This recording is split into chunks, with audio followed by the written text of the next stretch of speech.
வணக்கம் நண்பர்களே. நம்ம சவால் இன்னைக்கு 94வது நாள். இன்னைக்கு காலைல பாத்தீங்கன்னா 8 மணில இருந்தே வெயில் புழக ஆரம்பிச்சிச்சு. சரி, நம்ம அப்படியே வழக்கம் போல காலை கடனை முடிச்சுட்டு பல்லு எல்லாம் வளக்கிட்டு நேத்து ஈவினிங் சோக் பண்ண ஓட்ஸ் சாப்பிட மறந்ததுனால காலைல எழுந்த உடனே சாப்பிட்டுட்டேன் அவனை. பிறகு எடிட்டிங் வேலை எல்லாம் முடிஞ்ச உடனே அப்புறம் என்ன மீல் பிறப்பு தான். சிக்கனை ஒரு சைடு ரெடி பண்ணிட்டு வழக்கமா முட்டை எடுக்காம வெஜிடபிள்ஸ் எல்லாம் போட்டு ஒரு மாதிரி சாலட் மாதிரி பண்ணேன்.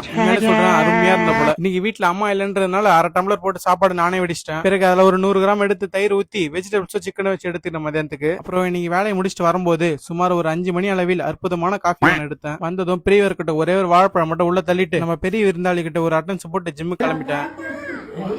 இன்னைக்கு நமக்கான பிளவு பாத்தீங்கன்னா பேக் அண்ட் பைசப்ஸ். வழக்கம் போல அருமையான ஒர்க் அவுட் தான் நேத்து போச்சு. எல்லா ஒர்க் அவுட்டையும் நான் சரியா கேப்சர் பண்ணவே இல்ல. அந்த அளவுக்கு கொஞ்சம் கடுமையா ஒர்க் அவுட் போட்டோம்னா பாத்துக்கோங்களேன். இன்னும் இந்த சேலஞ்ச் முடிய வெறும் ஒரே வாரம் தான் இருக்கு. இன்னும் யாராச்சும் ஃபாலோ பண்ணா பாத்துட்டு இருக்கீங்கன்னா ஃபாலோ பண்ண பாக்குறீங்க, ரைட்டு. நீங்க பண்ற ஃபாலோ எனக்கு கொஞ்சம் பெரிய சப்போர்ட்டாவே இருக்கும். இந்த சவால் முடிஞ்சதுக்கு அப்புறம் தொடர்ந்து ஃபிட்னஸ், ஃபிஷிங், டிராவல் இதை பத்தி நான் போட்டுட்டே தான் இருப்பேன். ஓகே, இன்னைக்கு பாத்தீங்கன்னா ஆப்ஸுக்கு ஒரு கடுமையான 3 கிளாஸ் போட்டேன். நான் அதை வீடியோ எடுக்கல நண்பர்களே, கண்டிப்பா ஸ்கிரீன்ல ஆட் பண்றேன். அதுக்கப்புறம் ஒரு 20 மினிட்ஸ் வாக்க போட்டு வீட்டுக்கு வந்து போஸ்ட் ஒர்க் அவுட் எடுக்க ஆரம்பிச்சிட்டேன். போஸ்ட் ஒர்க் அவுட்லாம் கரெக்ட், அதுனா பாடியில பதுக்கி வச்சுக்கிறேன்னு நீங்க கேட்கலாம். பாட்டி வீட்டுல சாப்பிட்டனால அவங்க வலுக்கட்டாயமா வடகரியும் ஒரு இட்லியும் பதுக்கி வச்சிட்டாங்க. அப்புறம் வீட்டுக்கு வந்து டின்னரு பக்காவா மேக் பண்ணி சாப்பிட்டுட்டு மீன் எண்ணெய் போட்டு டேவை முடிச்சிட்டேன் நண்பர்களே. நாளைக்கு வீடியோ சந்திக்கிறேன். ஆரோக்கியமா இருங்க.